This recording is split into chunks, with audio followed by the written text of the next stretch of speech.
como bem sabem, o tema de hoje tem a ver com o padre António Vieira, também faz referência ao Quinto Império, um dos três, ou a Trindade que faz referência ao Quinto Império também. Começo por dizer que Padre António Vieira, mestre da palavra, orador eloquente, conselheiro do rei, missionário, defensor dos direitos humanos, político, estratega, crítico social, gênio da perfeição linguística, um constante divulgador da fé cristã e mesmo, segundo Fernando Pessoa, um imperador da língua portuguesa. Personalidade de referência. Padre António Vieira nasceu em 6 de fevereiro de 1608, no meio de uma família humilde, filho de Baltazar Vieira Ravasco e de Maria de Azevedo. Com 6 anos, teve de viajar com a sua família para o Brasil, porque o seu pai foi destacado para trabalhar como escrivão no Tribunal da Relação da Bahia. É referido que António Vieira possuía referências mestiças ou pardas, relativas aos seus familiares diretos, pois a sua avó paterna também as possuía. A sua avó era negra. Possivelmente seria também esse o motivo, a meu ver, que Vieira defendia energeticamente os índios do Brasil e os restantes escravos, e combatia ferozmente as injustiças que tomava conhecimento. Iniciou a sua formação académica e religiosa no Colégio dos Jesuítas de Salvador, na Bahia, e diz também a lenda que foi o próprio, surgiu a lenda, o próprio dizer que tinha acontecido o estalo de Vieira. Surgiu por intervenção divina, foi onde surgiu a sua enorme capacidade intelectual, a sua capacidade de memória e a sua capacidade de oratória e argumentação. Foi através da fé religiosa que teve o estalo de Vieira, digamos assim. Tornou-se novito talvez com 15 anos na Companhia de Jesus e é ordenado presbítero em 10 de dezembro de 1634. Um dos seus famosos discursos ocorreu em 1638, que é o Sermão da Visitação de Nossa Senhora. Foi quando Portugal, numa altura que ainda se encontrava sob o domínio espanhol, e por causa disso, o Brasil, nomeadamente a Bahia, sofriam ataques dos holandeses com vista a se apoderarem dos territórios, chegando mesmo a invadi-los, originando assim uma guerra com a Holanda desde 1624. Isto quando, na altura, Portugal tinha perdido a independência. E os outros países aproveitaram para atacar os nossos territórios. Outro sermão famoso, que é o sermão pelo bom sucesso das armas de Portugal contra as de Holanda, lá está, na continuação da guerra e na ocupação holandesa. Este sermão ocorreu em 1640, que apelava ao povo a defender ou a fazer a defesa dos territórios, utilizando com eficiência e muito clamor a sua famosa oratória para o combate dos justos fiéis, na palavra dele, nas suas próprias palavras. No combate dos justos fiéis contra os ímpios e os hereges, que eram eles, os holandeses, que invadiram e estão fazendo a guerra contra Deus, fazendo alusão ao fervor religioso e patriótico da população. Fez um apelo às armas. E foi assim também conseguiu-se expulsar os holandeses, através da força do povo, digamos assim, já naquela altura. Vieira, como defensor dos direitos humanos, vai fazendo críticas políticas e sociais, já que em 1633 fez o sermão do 27º do Rosário, onde o mesmo faz referência aos senhores esclavagistas, tiranos, que infligiam os maus tratos constantes, sevícias, torturas imagináveis aos índios e aos outros escravos. Ele faz menção a isso. Ele também, antes, já tinha feito referências a esse tipo de atos perversos no sermão 14º do Rosário, e compara os negros escravos a Jesus como imitadores do crucificado no Calvário. Ele fala mesmo assim, desta forma: imitadores do crucificado no Calvário. Ele faz a comparação com os escravos com Jesus. Vejam tal as estruturas praticadas aos escravos. Em 1640 regressou a Portugal numa comitiva. Isso foi na altura da restauração da independência. Souberam a notícia que Portugal tinha-se livrado do jugo espanhol, e ele regressou a Portugal numa comitiva com mais outras 2 pessoas escolhidas, que se encontravam em representação do território brasileiro, para informar o rei Dom João IV, que na altura tinha subido ao poder, da sua lealdade à coroa portuguesa, tornando-se posteriormente o conselheiro político do próprio rei.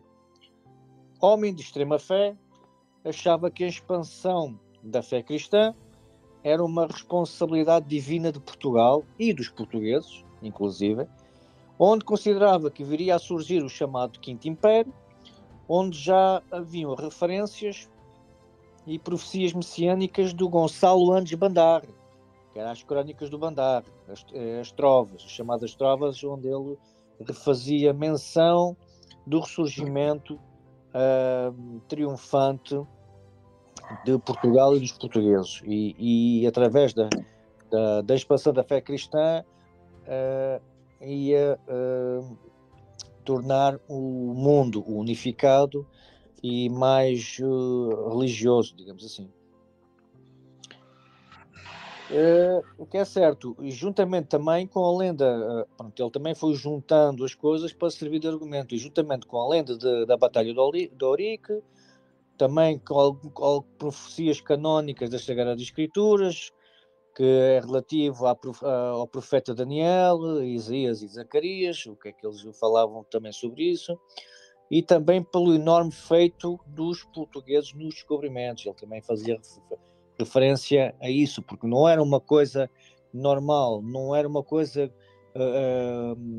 para qualquer povo, tinha que ser o povo português, era o escolhido para esses feitos, já como nos Lusíadas, Camões também fazia referência a essa condição do povo escolhido por Deus para espalhar a fé cristã no mundo. O que é certo é que ele considerava que os portugueses eram um povo eleito, exatamente, por Deus, e tinham missão de divulgar a fé cristã, para complementar, aí converteram o mundo ao cristianismo, promovendo a união entre os povos. Era a referência a isso. Como agente político e após a restauração da independência, tentou influenciar alianças, ou seja, um pequeno exemplo disso é o seguinte: foi que em 1646 Vieira deslocou-se à França para tentar casar Dom Teodósio com uma princesa francesa. Portanto, alianças políticas para quê? Neste sentido, para preservar a independência portuguesa e ganhar aliados contra a Espanha, ou possível invasão ou guerra contra a Espanha. Foi a intenção dele era essa nessa altura. O segundo se sabe, não é? Isso existem várias opiniões e cada um tem a sua. Pronto, como acabei de dizer, com vista à conservação do reino, à sua conservação do reino, e à recuperação das glórias passadas e à recuperação da grandiosidade lusitana. Pronto, é a questão do povo luso como eleito, e faz sempre referência a essa condição. E também para conseguir o apoio de defesa contra os espanhóis, numa possível invasão.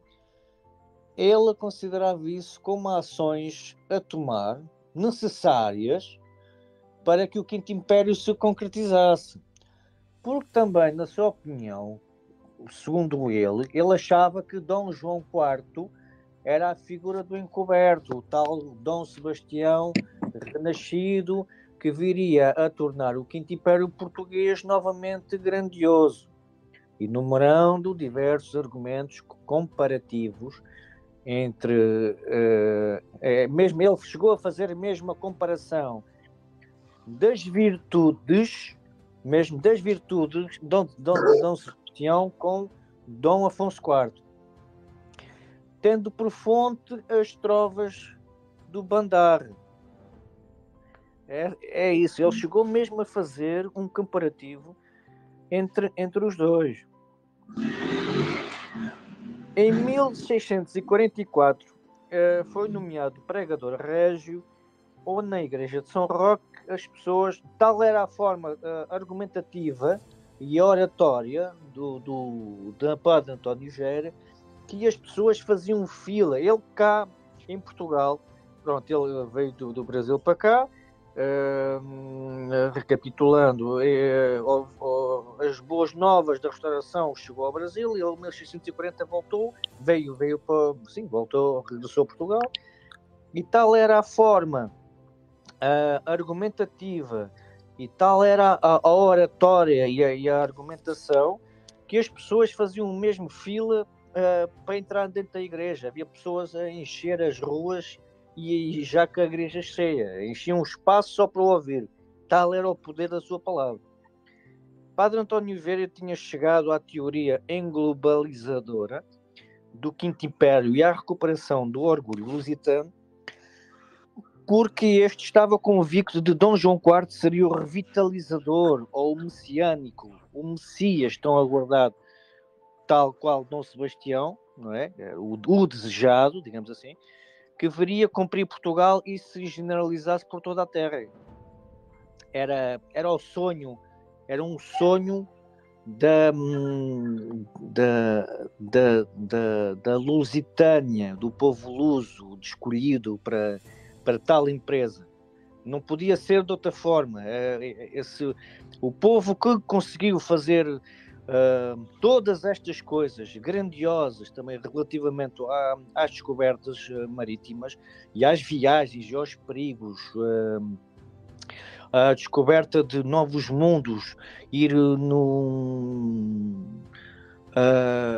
como é que é de dizer, no incerto, avançando sem receios, só podia ser o povo escolhido por Deus.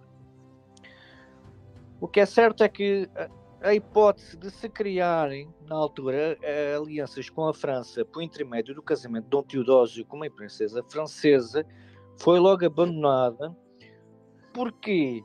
Porque se iria cair no novo jugo, neste caso francês, porque o rei de França iria ser o regente de Portugal, isto porque Dom Teodósio na altura era muito novo, não podia ser rei ainda.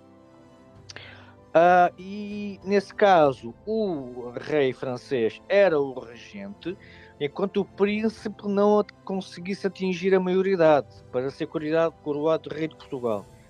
E o rei Dom João IV seria o rei do Brasil. O que ele estava a pensar na altura era, o Dom João IV ia para o Brasil, era o rei, havia as alianças políticas com França, do qual o rei francês poderia ser o regente na altura, enquanto o Dom Teodósio não seria coroado rei enquanto não fosse maior de idade, digamos assim. Pronto, mas isto, as pessoas chegaram a pensar que, então, mas espera lá, nós tivemos sobre o domínio espanhol desde 1580 exatamente, até 1640, ou seja, isto para aí 60 anos de domínio, sob o domínio espanhol, no qual perdemos a nossa independência e no qual também as grandes potências europeias aproveitaram o momento para roubar território e fazer ataques às regiões ultramarinas, não é? Territórios fora da região de Portugal, digamos assim, porque na altura tudo era Portugal. Só que quando Portugal perdeu a independência em 1580 a favor da Espanha, aproveitaram, vamos tomar posse deste lugar que é-nos favorável.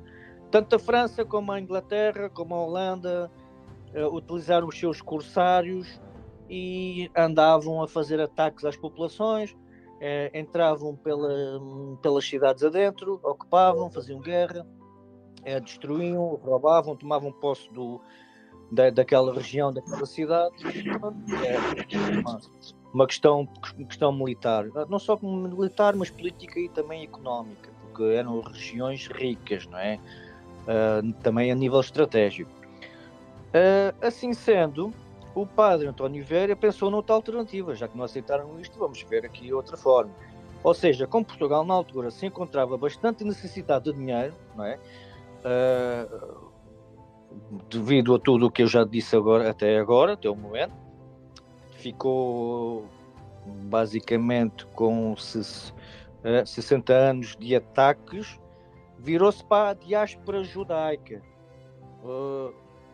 indo para a Holanda, mesmo chegando mesmo a falar com Duarte Silva, um cristão novo. Era judeu, só que depois tornou-se cristão novo, para que conseguisse obter o apoio da nação judaica. O obter do apoio da nação judaica basicamente era ir à procura do capital, o dinheiro deles.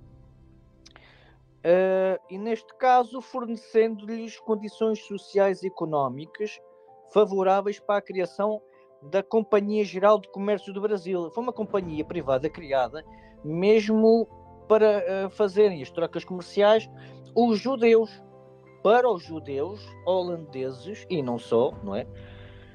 Já que eles estavam na posse do dinheiro, virou-se para eles para pedir apoio e davam-lhes condições favoráveis.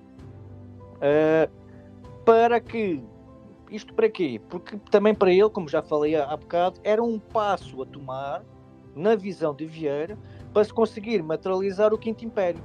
Pois também com o apoio dos capitais judaicos podia tentar essa empresa. Era uma forma, um passo, não é? Um degrau, algo a fazer para se concretizar esse Quinto Império, segundo a teoria dele. Em 1671 chega mesmo a apelar, isto foi verídico, chega mesmo a apelar aos capitais judeus na carta a Dom Rodrigo Menezes em Roma. Isto quando ele estava em Roma, ele faz uma carta a Dom Rodrigo Menezes a expor a situação e a argumentar que os capitais judaicos seriam necessários e são muito úteis e são muito importantes para a materialização daqueles ideais, digamos assim. Em 1654 regressa ao Brasil, onde vai fazer serviço missionário, evangelizando e civilizando os índios. A ação quase impossível. Porquê? Porque os mercadores de escravos e os grandes fazendeiros, os grandes proprietários de terras, né, tinham lá plantações de açúcar e tinham lá havia um nome que davam à máquina da transformação de açúcar, que agora não me consigo lembrar, mas isso tem um nome. Os mesmos como? Engenho. O engenho, sim, é o engenho, exatamente. Eu não estava conseguindo lembrar, mas olha, foi uma grande ajuda, Emanuel. O que é certo é que eles precisavam de mão de obra barata, digamos assim, tal como a que está a acontecer agora atualmente, que está-se a importar mão de obra barata para fazer aqueles trabalhos mais pesados. Isto também não é de agora. E esses proprietários, esses escravizadores, não é? Entravam mesmo dentro das aldeias dos índios e faziam as coisas mais imaginárias. Iam buscá-los, faziam incursões pelas aldeias adentro, iam buscar à força, raptavam os índios para esse trabalho escravo. Mas é que entravam por ali adentro, parecia uma horda de como é que é de explicar, do mais hediondo possível. Aquilo, iam à caça, não iam à caça, pronto, os índios para eles eram animais, iam à caça dos animais para o usufruto próprio, e monetário, e económico, seja o que for. E Vieira nisto entra numa batalha duríssima contra os mercadores de escravos, em nome da liberdade dos índios do Brasil. Porquê? Porque Vieira considera-os também possuidores de almas cristãs que devem ser respeitadas. Ele escreveu muitas petições a pedir ajuda e cartas, mesmo ao rei, também Dom João IV, a explicar isto tudo. Ele escrevia diariamente quase cartas, era muito interventivo. Até ao fim da vida também foi sempre interventivo a descrever o que estava a passar com pormenor, e informava o rei destas situações. E também ele, em 1655, faz uma dura crítica política através do Sermão do Bom Ladrão. Isto também é engraçado, não é? Foi um bom sermão, o Sermão do Bom Ladrão, por causa dos impostos excessivos colocados no território do Brasil, e também por causa da enorme, vejam só, isto é tudo atual, e é por causa da enorme corrupção que graçava nas instituições e nas províncias brasileiras. Pronto, mas isto está em todo lado, mas ele referia a esse ponto também. E Vieira responsabilizava diretamente, nesse sermão, os governadores e os reis por nada fazerem para corrigirem ou acabarem com esse problema. E depois, nas palavras de António Vieira, refere o seguinte: aqueles que furtavam quantias, ou que furtam quantias monstruosas, nada lhes acontecia, enquanto, no sentido inverso, quem era pilha-galinhas é que era preso. Lá está. Estas metáforas ainda são atuais, estas situações ainda não se perderam no tempo.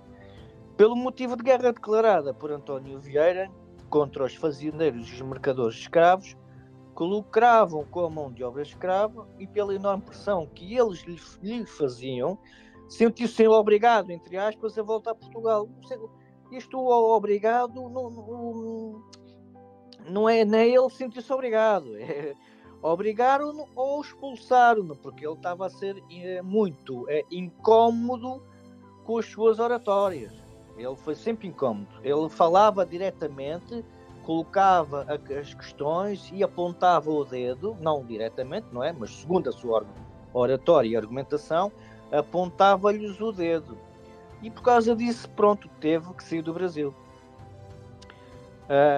Porque não gostavam de o ver lá, porque ele falava verdades incómodas, é essa a questão.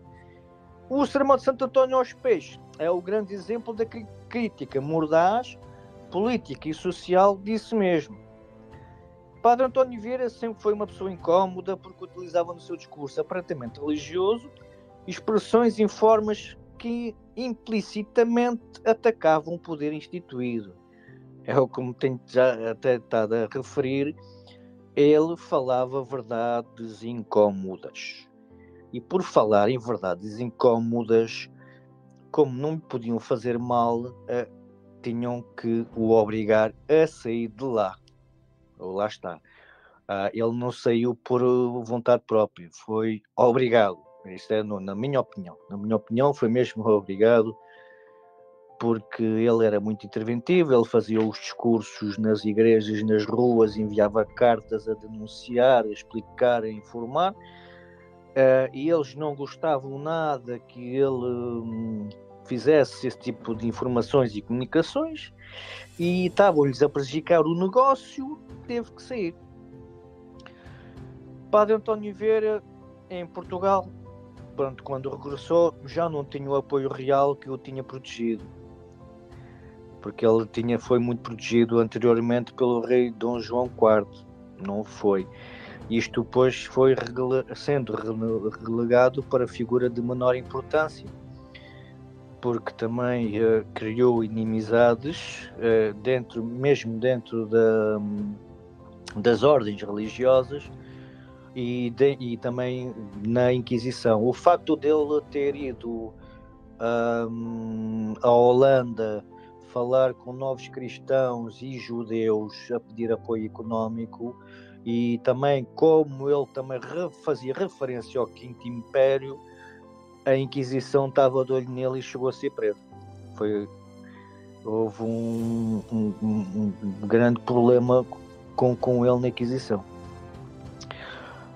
Surgindo, entretanto, a perseguição pela Inquisição num longo e fastidioso processo que durou para aí 4 anos. Foi desde 1663 a 1667.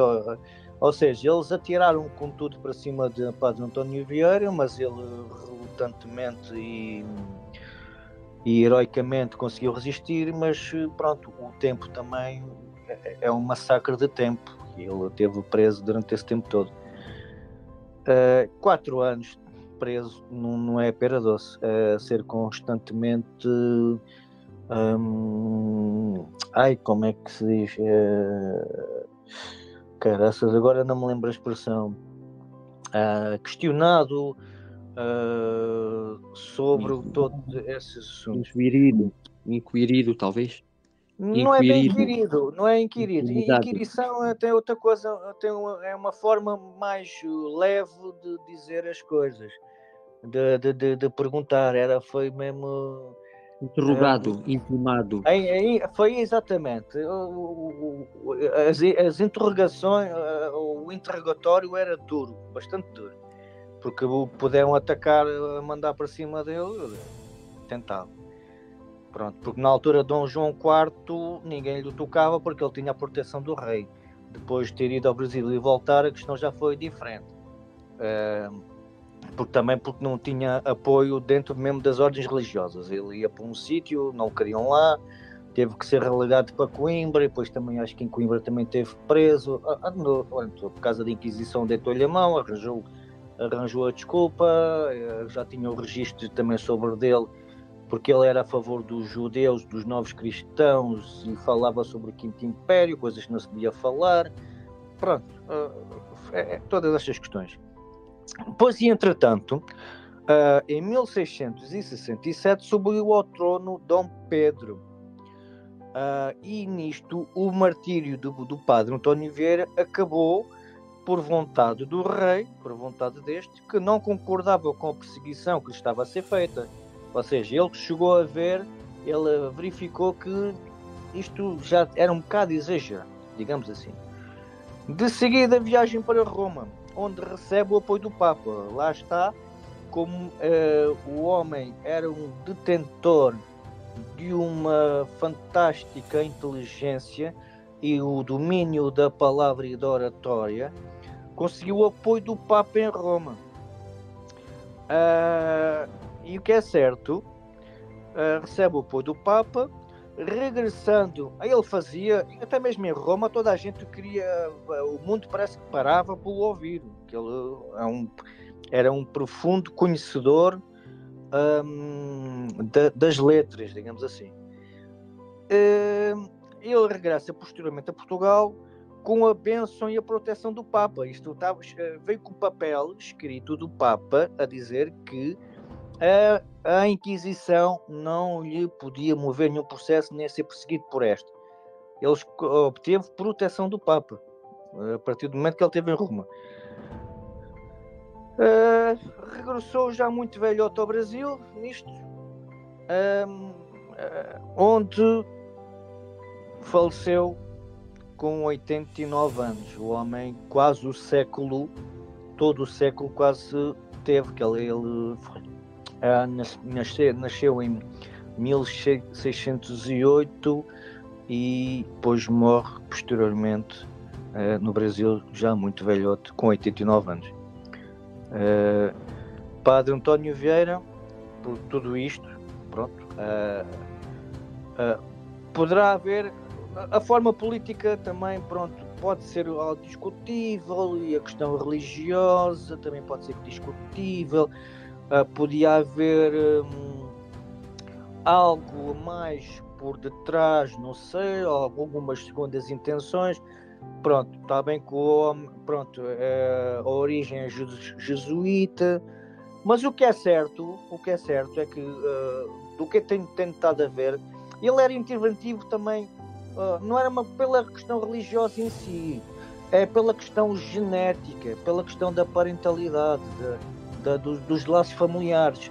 Isto vai repercutir-se por causa da avó negra, porque na altura a família não aceitou muito agrado essa relação. Os pais tiveram que sair de onde moravam, acho que era no Alentejo, salvo erro, não tenho bem a certeza, mas foram obrigados a ir para Lisboa, e por tudo isso e por tudo passou, porque ele experienciou e conviveu e presenciou, é da minha opinião, e também por causa da cor da pele dele, não é? Foi interventivo em defesa dos índios e dos escravos no Brasil por causa disso, é a minha opinião. Por tudo isto, Padre António Vieira merece ser eternamente recordado, não só pelos seus sermões de críticas políticas e sociais, bem como a sua missão de vida, a qual batalhou incansavelmente em defesa dos índios do Brasil. Foi um defensor incontestável dos direitos humanos. E é o que eu tenho a dizer sobre o Padre António Vieira. Até o Manuel pode saber mais alguma informação e poderá acrescentar e dar a conhecer um pouco melhor do que eu. Por isso, Manuel, eu deixo a defesa ou não, a constatação dos factos ou não contigo. Um abraço fraterno, um beijinho a todos vós que eu considero pessoas acima da média deste nosso Portugal. Sem querer, com falsas sobrancelharias da minha parte, com falsas humildades, gostaria de levar-vos por esta viagem do Padre António Vieira, da Ordem Jesuíta a qual ele pertencia, também sem querer ser apologista, sem querer ser defensor do advogado do diabo. Eu concordo em 1000% com o que o Rocha contou, uma excelente biografia, parabéns Rocha. De facto eu tenho a minha própria opinião que gostaria de partilhar com vocês. É rebatível, é subjetiva, vale o que vale, é a significante pessoa que eu sou. Mas há 40 anos que eu leio, há 40 anos que eu penso e sinto, e pela honestidade intelectual que sempre prima por mim e pelo nosso nobre canal que nos põe à vontade para que sejamos isso mesmo, íntegros, claros e honestos. De António Vieira pertencia desde já quero dizer que era um homem de grandíssima coragem, elevado valor moral e íntegro nas suas ideias. A prova disso é que ele teve a cabeça a prémio várias vezes. Não fora ele pertencer à Ordem Jesuíta, ele seria aniquilado como tantos e tantos portugueses foram aniquilados pela Ordem dos Dominicanos, que controlavam a Ordem controlavam o Tribunal do Santo Ofício. O Tribunal do Santo Ofício, por acaso, não era pior que os tribunais protestantes, nem pior nem melhor. Era o tribunal que existia no mundo católico do sul da Europa e na diáspora europeia, nas Américas, na Ásia, em Goa, e assim é. O Padre António Vieira era corajoso de tal maneira porque ele criticava em São Luís do Maranhão, criticava os nobres que exploravam os índios e teve que fugir para Portugal da Queimar. Em Portugal da Queimar ele criticava os governantes que apoiavam os ladrões, partindo de uma analogia de um sermão, quando ele falava de Isaías, uma figura bíblica. Isaías é rodeado por ladrões. Isaías até protege os ladrões, tal como os governantes que nos controlam hoje estão rodeados por ladrões. Eles são defensores dos ladrões, protegem os ladrões. Foi expulso daqui de Lisboa foi devolvido para as terras de Veracruz, do Brasil. de Portugal de Alemar. Nada a apontar. Homem corajoso, íntegro. Porém, pertencia à ordem jesuíta. E convém fazer uma pequena resenha acerca do que significava, qual a função, quais as origens da ordem jesuíta. Tenho que remontar até o ano milhares de anos atrás, a Babilónia. A Babilónia foi um povo, um império que resulta da Suméria, era solar a Suméria, mas foi tomada por magos negros, o povo babilónico. Aí está ele. O povo babilónico, houve sempre lutas entre luz e trevas, trevas e luz, suras e asuras, bem e mal, e os babilónicos deram ideias más, digamos assim, a alguma das fações dos judeus. Magia negra, estamos a falar disso. Talmud, estamos a falar disso. Mas avancemos até o ano 800, já depois de Cristo. Os talmudistas, antigos cananeus, antigos babilónicos, povos sanguinários, viviam dispersos na Ásia Menor, na Ásia Central.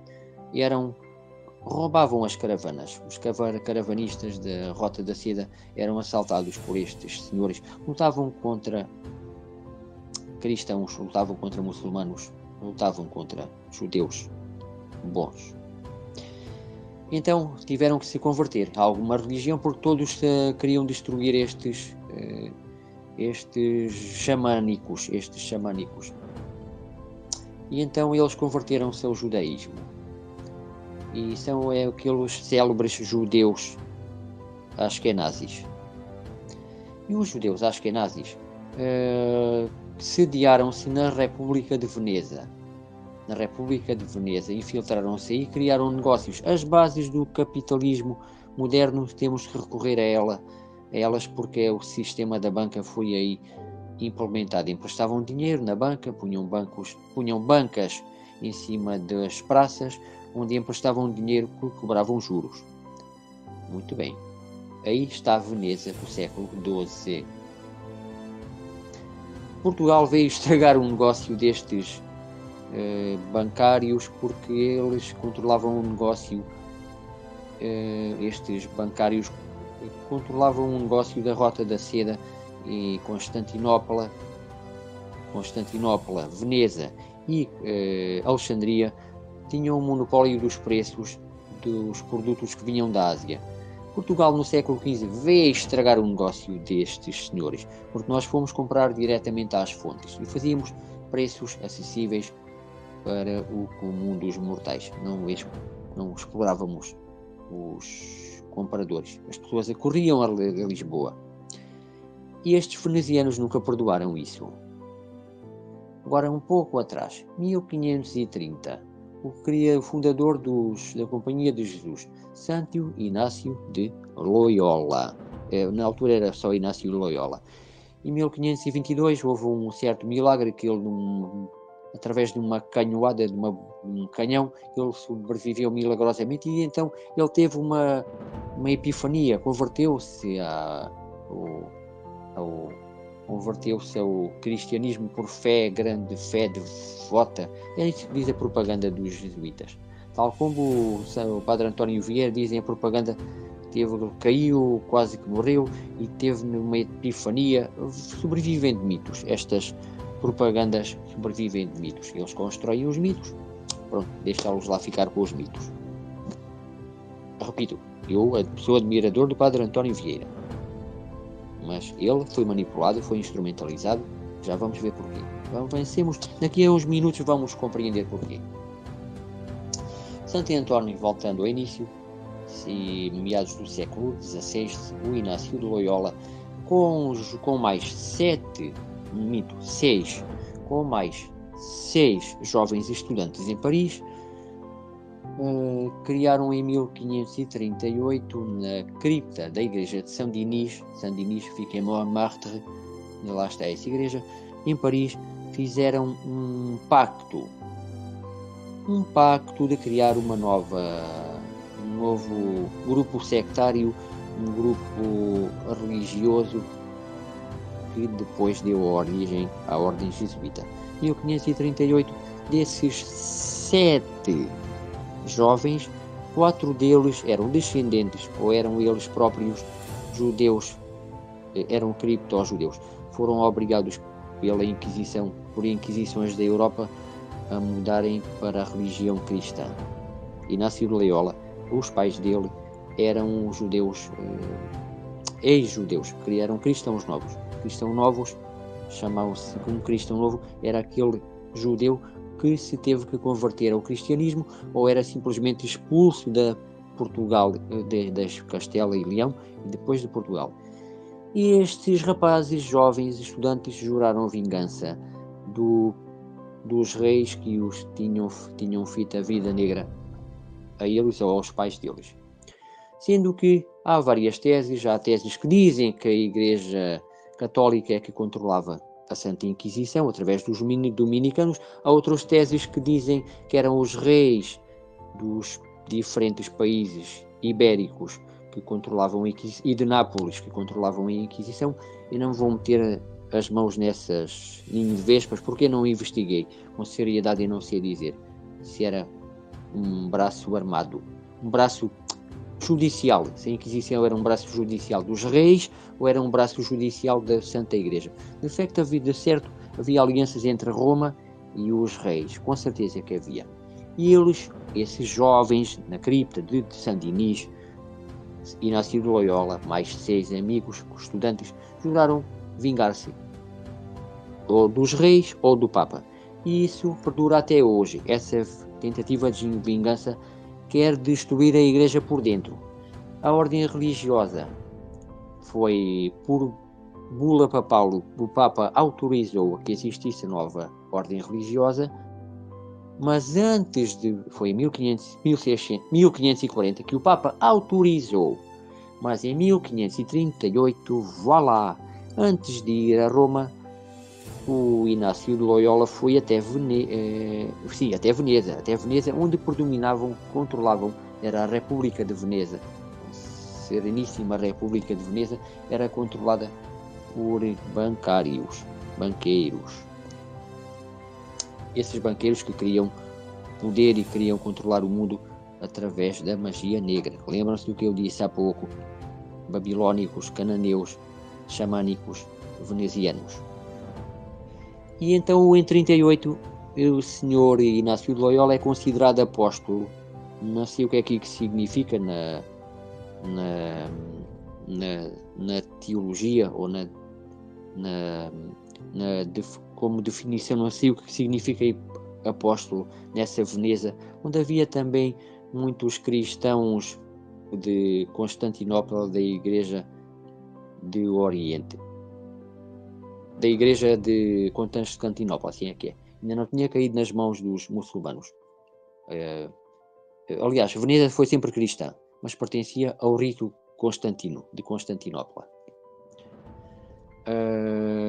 E depois foi até Jerusalém. O Inácio de Loyola, fundador dos jesuítas, foi até Jerusalém. Por sinal, Jerusalém era controlada pelos otomanos. Eram muçulmanos descaradamente anti-Roma, descaradamente Portugal, descaradamente anti-Castela.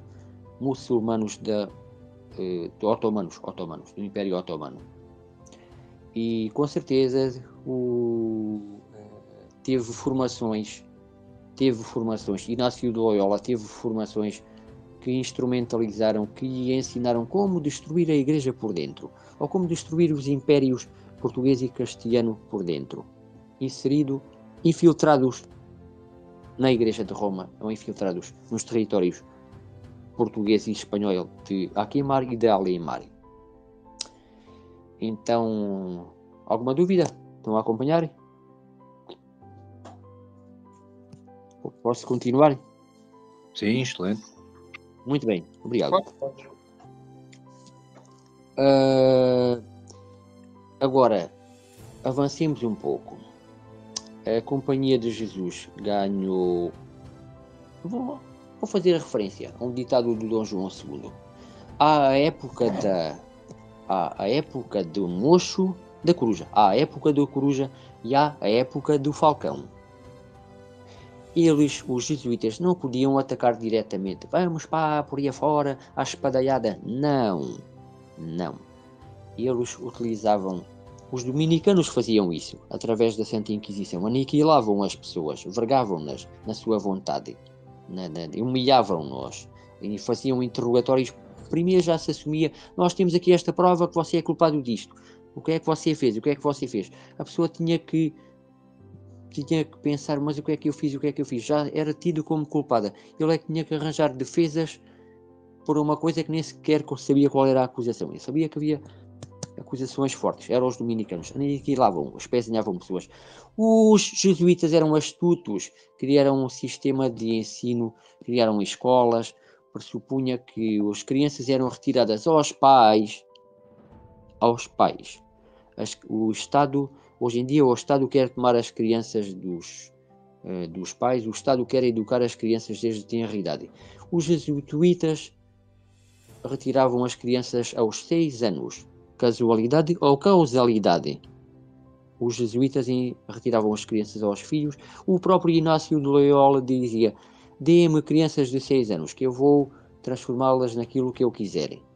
Casualidade ou causalidade? Outro pequeno pormenor acerca da história dos jesuítas. Houve uma ligação muito umbilical, podemos dizer, entre a Ordem de Calatrava, que é o correspondente à Ordem eram os fake templários, os falsos templários de Aragão, do Reino de Aragão, era a Ordem de Calatrava. E esta Ordem de Calatrava eram monges guerreiros. E não é por acaso, casualidade ou causalidade. O terceiro líder, chefe, agora faltam umas palavras. O primeiro foi Inácio de Loyola, o segundo não me lembro o nome. O terceiro líder dos jesuítas, era por acaso o grão-mestre da Ordem de Calatrava. Por aqui se vê as ligações de poder que existiam e existem. Gostaria de avançar um pouco no tempo. Os jesuítas, então, fazendo jus àquele provérbio do Dom João II, não era provérbio, aquele dito que apareceu num texto, num documento da sua lavra, da chancelaria do Dom João II, há que ter a época do mocho e a época do falcão. O falcão é uma ave de rapina, assim, ataca. A coruja é inteligente, sorrateira. Muito bonitas estes bestiários medievais, muito bonitos porque bestiários eram textos sobre bestas, nesse caso pássaros, e os pássaros significavam as qualidades humanas ou os defeitos humanos eram por alegoria mostrados nas aves, eram os livros de bestiários. O padre António Vieira fez o célebre sermão aos peixes, também foi de certa forma um bestiário, que ele criticou os nobres e que eram corruptos. E utilizavam em seu proveito os funcionários públicos, utilizavam em seu proveito a função de funcionários públicos, exploravam outras pessoas e enriqueciam à custa dessas funções. O bestiário. Os bestiários do Dom João II, a época da coruja, significa que temos que ser inteligentes, astutos. E Padre António Vieira teve que ser astuto. Teve que conquistar as benesses do Dom João IV. Teve que pôr mel. Como há aquele provérbio, as moscas apanham-se com mel. A estratégia do Padre António Vieira, que eu respeito muito, e quando eu digo que respeito muito, eu respeito muito as ideias que ele veiculou do Quinto Império, e ele fez renascer a ideia sebastianista, que foi iniciada por Bandarra. Tiro o chapéu ao Padre António Vieira. Mas ele manipulou esses conhecimentos para o Dom João IV lhe permitir que os jesuítas ganhassem poder nos impérios, não houve império português, nos territórios da Alemar, de Portugal da Alemar. E porquê é que os jesuítas queriam ter mais territórios, queriam ter mais poder sobre populações indígenas? Porque simplesmente os jesuítas com as suas missões, não pagavam impostos. Os fazendeiros, sim, tinham que pagar impostos ao rei de Dom João IV, neste caso Dom João IV, e os que seguiram, Dom Afonso VI, Dom Pedro, até ou Dom José, todos por aí fora tinham que pagar impostos. Estavam isentos de impostos. Ou seja, as riquezas que esta multinacional jesuítica tinha, era uma empresa multinacional, iam diretamente para os cofres do Papa. Interessante esta história. Pouca gente sabe. Repito, eu tiro o chapéu ao Padre António Vieira. É homem dos meus preferidos, de tomates. Desculpem-me as senhoras. Mas ele tinha as costas largas, estava protegido pela poderosa ordem.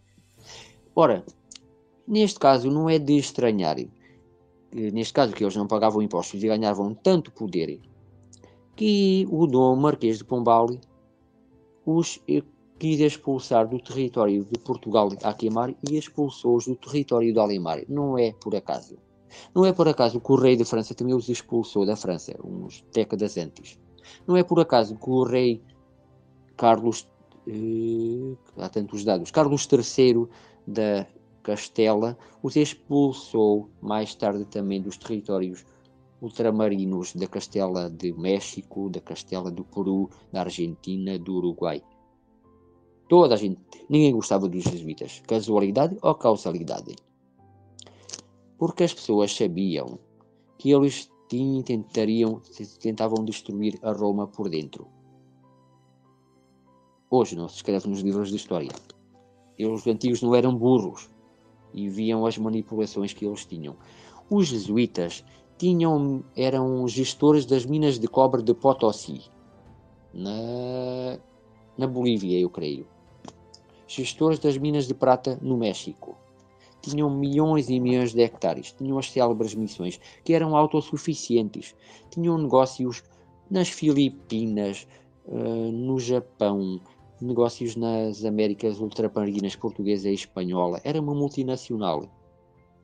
Um capitalismo à la lettre. Tentavam, teriam que ser autossustentáveis. Não viviam de subsídios. E eram bons gestores. E por acaso, há crónicas estrangeiras que eles tratavam tão mal os índios como os fazendeiros. Mas aqui del Rey eram hábeis argumentativos. Padre António Vieira e outros faziam os seus sermões. Um sermão, resta-me dizer que é um sermão, é um texto argumentativo que tenta convencer os fiéis. É um texto religioso que tira excertos de textos canónicos, tira trechos da Bíblia e a partir desse texto argumenta-se a favor de uma ideia que se quer manipular o povo, que se quer doutrinar para encaminhar o povo numa certa direção. Um sermão, até hoje, nas missas, os senhores padres. Nada contra os padres, nada contra a ideia católica. Estou a falar apenas de um ponto de vista epistemológico, para que conheçamos a verdade, que é a minha verdade, pode ser questionável, não discuto, vale o que vale desta pessoa insignificante, mas que já lê há 40 anos e que pensa e sente. Pensar era o que os jesuítas eram astutíssimos com a educação. Como eu disse, a partir dos 6 anos as crianças entravam para um colégio, eram doutrinados naquelas ideias e havia uma enormíssima hierarquia, sendo que há o padre superior, não sei agora descrever, o atual Papa, o Senhor Francisco, Jorge Borgoglio, ele deve mais obediência ao padre superior dele, ao seu superior hierárquico dos jesuítas, ele deve mais obediência a isso que aos próprios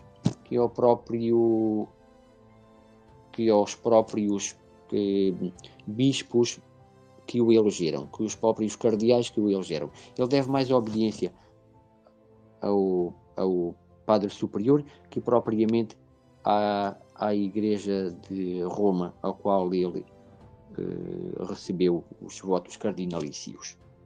Casualidade ou causalidade que se critica tanto o atual Papa? Mas vamos lá, estamos a a avançar muito. Os nossos queridos jesuítas foram responsáveis pela expulsão de todos os portugueses do Japão. Quando os jesuítas tentaram queimar templos budistas e shintoístas. Casualidade ou causalidade? Os portugueses fomos expulsos de lá. Instrumentalizados por quem? Também pelos holandeses. Holandeses que, por acaso, o padre António Vieira entrou em negociações para que os judeus holandeses dessem dinheirinho, pioli, para nós. Em 1640 éramos um jovem país novamente restaurado da independência, precisávamos de dinheiro para a guerra, precisávamos de dinheiro para comprar artilharia à França, necessitaram-se negociações diplomáticas. Disso o padre António Vieira foi eficaz. Tiro-lhe o chapéu. Conseguimos mais ou menos. E entretanto é um mito que Portugal esteve em guerra com os holandeses no territórios do ultramar. Mas ao fim e ao cabo foi uma negociação, queridos. Porque nós perdemos a Indonésia toda. Os portugueses perdemos a Indonésia toda para os holandeses. E os holandeses, em contrapartida, saíram dos territórios do Brasil, do atual Brasil, território de Portugal de Além-Mar. É um mito que houve assim uma guerra. Houve negociações na penumbra, que as pessoas não sabem. E houve benesses também com os franceses para saírem lá de São Luís do Maranhão. Foi uma cidade fundada por franceses que queriam criar a nova Antártida. Por acaso, a Ordem de Malta estava do lado dos franceses. Casualidade ou causalidade? A Ordem de Malta que os Turquio roubou através do Papa as riquezas dos templários extintos. Só estou a dar pistas, não respondo nem que sim nem que não. Deixa-me só colocar um ponto, Emanuel, porque sim, para além da perca da independência, aqueles anos todos que Portugal teve dependente de Espanha, esses 60 anos, também um facto curioso, o Papa só descreveu que Portugal só tornou-se independente mais 30 anos à frente. Só a dependência de Portugal foi aceite mais 30 anos à frente. Isso em concretamente 29 anos. Ou seja, passou-se quase 90 anos a sofrer agruras, Portugal, o país e os territórios, todos espalhados pelo mundo, a sofrerem agruras por 90 anos quase. Porque se formos fazer as contas do tempo que Portugal perdeu a independência, que foi 60 anos, mais a bula papal que restituiu, que fez com que Portugal ficasse livre, digamos assim, que é independente, mais 30 anos, 60 mais 30, 90. Portugal boa noite a todos, ao Rocha. Rocha, tu estás a confundir as datas.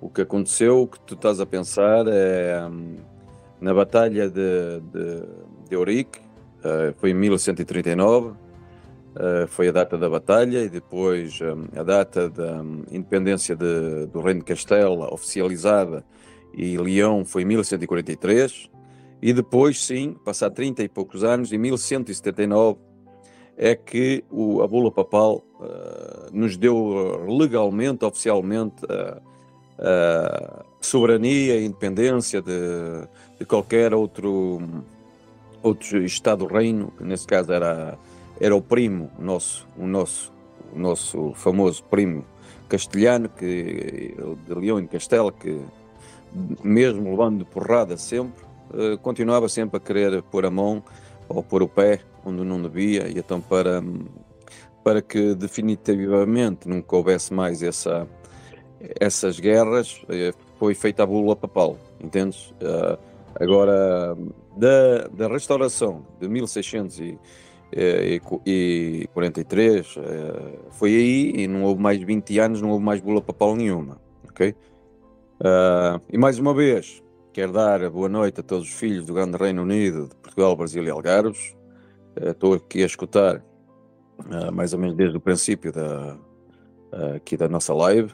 O Rocha falou muito bem na sua entrada, e o Emanuel está a continuar também a falar realmente coisas que muita gente tem que entender. A nossa história não é como muita gente pensa. Há muita coisa escondida, há muita coisa que também é preciso saber divulgar. Não se pode divulgar tudo de uma vez, tem que ser em doses homeopatas, para as pessoas conseguirem digerir, porque são muitos e muitos anos de mentira, umas em cima das outras, e mentiras, a maioria, para desglorificar os nossos grandes antepassados, não é? Que fizeram muito com pouco, e estamos agora aqui para restaurar o que tem que ser restaurado e cumprir principalmente as profecias. E porque hoje a nossa live até é um pouco acerca disso, das profecias do Vieira, e então é bom que depois esta live seja divulgada para as pessoas ficarem mais curiosas, principalmente curiosas, e elas mesmo tentarem fazer suas próprias investigações, não acreditar em nós, apenas ficarem mais curiosas e realmente verem que o que a gente está a falar se faz sentido ou não, porque não há muito tempo agora a perder para certas pessoas. Elas têm que decidir realmente para que lado é que elas querem ir, e eu sei que as profecias se vão cumprir. Agora, como eu já falei aqui a alguns que estão aqui na sala, há duas maneiras de chegar ao fim da meta. A gente pode chegar ao fim da meta com a roupa toda limpinha, sem estar suja, e podemos chegar ao fim da meta todos rotos, todos rasgados, com a roupa toda rasgada, toda cheia de lama. Agora depende de cada um de nós. A profecia vai se cumprir. Mas vai haver duas maneiras, quase dois tempos, dois mundos paralelos para chegar lá. E a gente tem que saber qual é desse mundo paralelo que a gente quer estar. Se é naquele mais suave ou naquele mais difícil. Por isso é que eu estou a trabalhar para tentar que seja o mais suave e não o mais difícil, porque o mais difícil a gente sabe que vai haver mais sofrimento, vai haver mais coisas que a gente não gosta de ver, mas seja o que o nosso Pai, o Deus, quiser, não é? Tudo no seu tempo. E como eu digo, cada um de nós faça o seu melhor. Se cada um de nós fizer o seu melhor, acredito que o Pai vai dar nosso Pai lá no céu vai dar o seu presente a cada um, e a sua medalha, a sua recompensa. Diz o destino que eu me separasse num certo dia com um documentário. Fez-me um choque. Eu compreendo que há palavras aqui fortes que causem um choque, porque fomos a vida toda manipulados, doutrinados para louvar, para idolatrar, para quase adorar os jesuítas, porque eles são hábeis manipuladores, controlam a educação.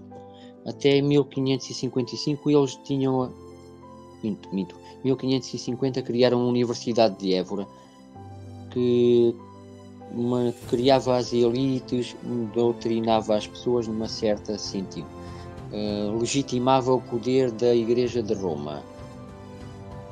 Há 200 anos até o Marquês de Pombal os expulsar de Évora, eram eles que controlavam a Universidade de Évora. Reconheço que com a saída deles perdemos perdemos muita da boa educação que eles nos davam, muito dos bons dons argumentativos que eles tinham. Eles colocavam a dúvida, os alunos eram excelentes, alunos jesuítas, nas escolas jesuítas eram excelentes alunos, na área da filosofia silogística, na área da argumentação, eram imbatíveis. e são imbatíveis, em certo sentido. Basta lembrar, na USP de São Paulo está entre as 10 melhores universidades do mundo. Bom, vamos lá, não estou a avançar muito. Eles colocavam as dúvidas, colocavam uma feroz competição entre os estudantes uns contra os outros a argumentarem um tema. E para os fiéis da Igreja de Roma existem os dogmas, não se pode questionar nada, mas os jesuítas no ensino duvidavam e são levados a duvidar. Por isso o Padre António Vieira é imbatível, sem desprimor das suas qualidades humanas e emocionais, ele era imbatível. Ele foi pregador do rei, ele foi pregador, rei de Portugal, Dom João IV, foi hábil pregador em Roma, foi pregador do país na Suécia, da Rainha Catarina da Suécia, um país protestante. Casualidade ou causalidade? O do poder adaptativo mimético, fez negócio até com protestantes, fez negócio com judeus. Os jesuítas borrifavam-se se defendiam ou não a Igreja de Roma. Eles queriam sobreviver, ter poder de ontem e hoje. Casualidade ou causalidade? Quando o próprio Papa os expulsa enquanto a ordem religiosa os retira dos territórios pontifícios, eles vão servir o imperador Frederico II. Vão servir o Frederico II, imperador do jovem país Alemanha. Um rei absolutamente maçónico, absolutamente protestante. Casualidade ou causalidade? Os jesuítas vão, quando expulsos pelo Papa, a ordem extinta, agora não sei exatamente, vão servir Catarina a Grande da Rússia, país ortodoxo. Casualidade ou causalidade? Sempre poder, sempre miméticos, sempre há um animal que se chama, agora não me lembro, ganha a cor das paredes, agora não me lembro, peço desculpa, muita informação. Mimetizam-se, introduzem-se em todos os meios. Camaleão. Camaleão, isso, obrigado Rocha, obrigado querido. Sim, camaleões. Eles, não é por acaso que alguns jesuítas no Brasil, um jesuíta no Brasil acolheu certos rituais xamânicos dos índios nos rituais católicos lá da igreja, das missas. Casualidade ou causalidade que um jesuíta na Índia passou a ser um brahmane para manipular as massas daquelas populações, utilizar a situação de brahmane indiano. Casualidade ou causalidade? No século XIX e XX, o Reiki, o célebre Reiki, no Japão é considerado magia negra. Foi propagado para o Ocidente como artes curativas. Casualidade ou causalidade? Não respondo. Cada um investiga por si. Sendo que faz lembrar certas famílias, que eu não me atrevo aqui a dizer. Começa por rock, qualquer coisa, e outra rock, qualquer coisa na Europa e na América. São miméticos, são antigos judeus askenazis que lá viviam em Veneza e transportaram o proto-capitalismo para a Holanda no século XVI, proto-capitalismo da Bolsa de Valores de Amsterdão. Foram daí expulsos, foram para Londres, para a City de Londres, depois foram para Nova York agora preparam-se para ir para Xangai. Adaptam-se a todas as culturas. Causalidade ou casualidade?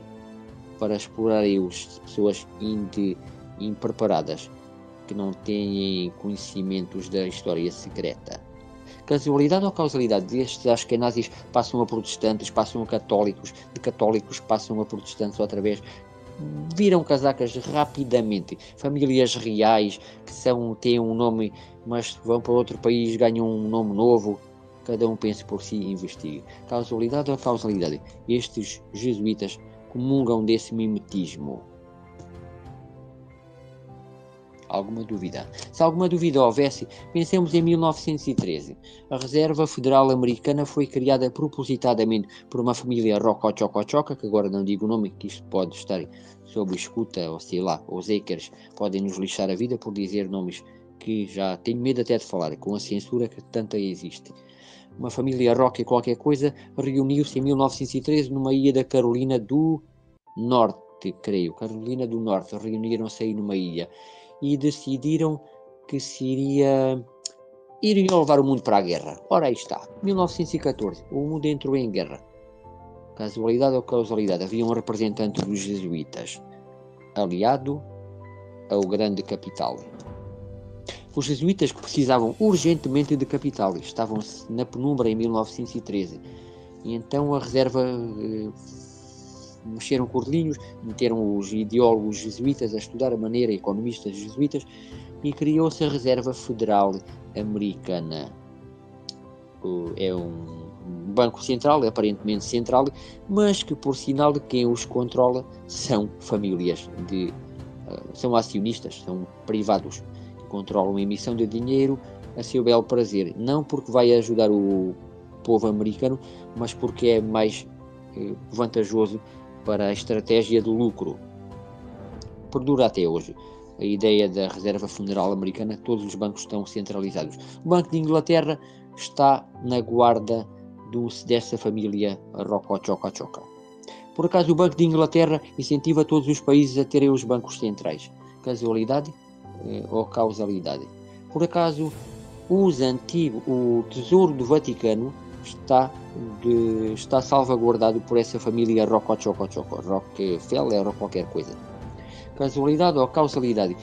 Antes da família Rocachoco controlar o Tesouro do Vaticano, era a Ordem de Malta. Casualidade ou causalidade? A Ordem de Malta, usurpadores das riquezas dos templários extintos do grande reino de Portugal e também de todas as comendas pela Europa fora.